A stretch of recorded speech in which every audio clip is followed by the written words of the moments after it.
قلت في الفيديو اللي عدى فيديو اليوم العاشر ان احنا من اول بكرة ان شاء الله اليوم ال11 وهنبتدي جرعات كوليستيريديا وكوكسيديا. النهاردة اليوم ال13، انا بقالي 3 ايام شغالة كوليستيريديا وكوكسيديا، 8 ساعات كوليستيريديا، 8 ساعات كوكسيديا، وال8 ساعات التانيين مطهر معوي.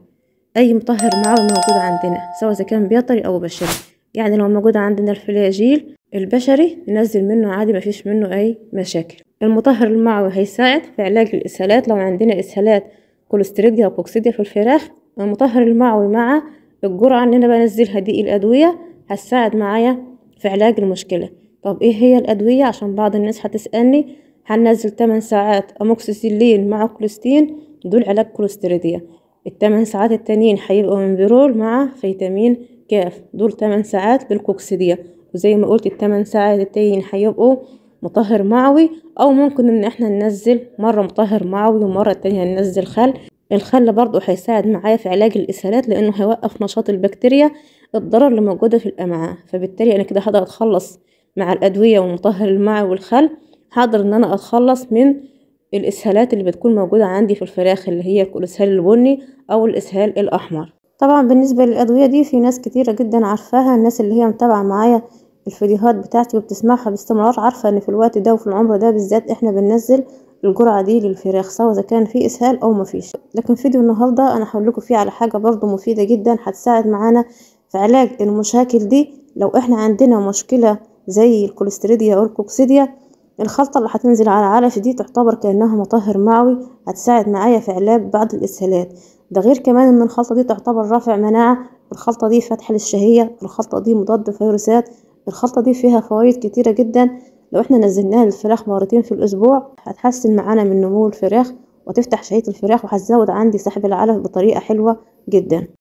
طيب مقادير الخلطة عشان مطولش عليكم، هنجيب اول حاجة البنجر.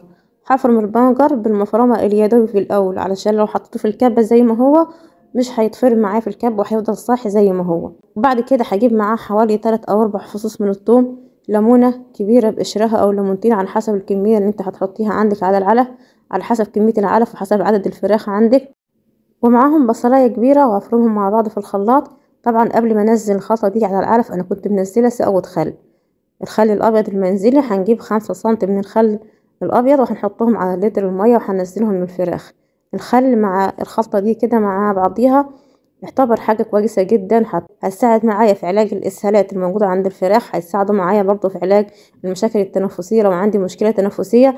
ده غير انها فاتحة للشهية زي ما قلت ورفع المناعة، هتزود معايا سحب العلف وبالتالي هتزود معايا وزن الفراخ.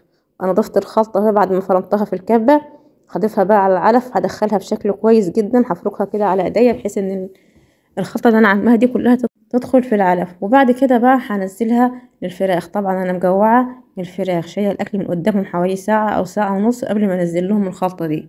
اهم حاجة بقى ان احنا نكون مظبطين الرعاية عندنا، الحرارة تكون مظبوطة. النهاردة اليوم ال13، الحرارة عندي من امبارح من اليوم ال12 29.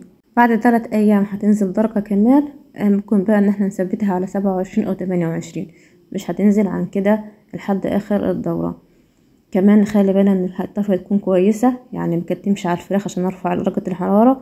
والفرشة عندي كمان تكون ناشفة. لو لقيت ان الفرشة عندك فيها رطوبة، الإشارة او التبن اللي انت فرشه تحت الفراخ معجن، اعرف ان انت عندك مشاكل اما في التهوية او ان الفراخ عندها اسهالات. لكن الفرشة تحت الفراخ ناشفة مفيش فيها اي رطوبة او ليونة، يبقى كده التهوية تمام والفراخ ما عندهاش اي مشاكل معوية. طبعا يا جماعة الفيديو ده نازل متأخر عن ميعاده ب3 ايام، انا مصورة فعلا الفيديو ده من يوم ال13 بس النهاردة الفراخ عندي عمر 16 يوم. معلش بقى سامحوني، مش بعرف اسجل وانزل الفيديوهات في ميعادها، واشوفكم على خير في الفيديو الجاي.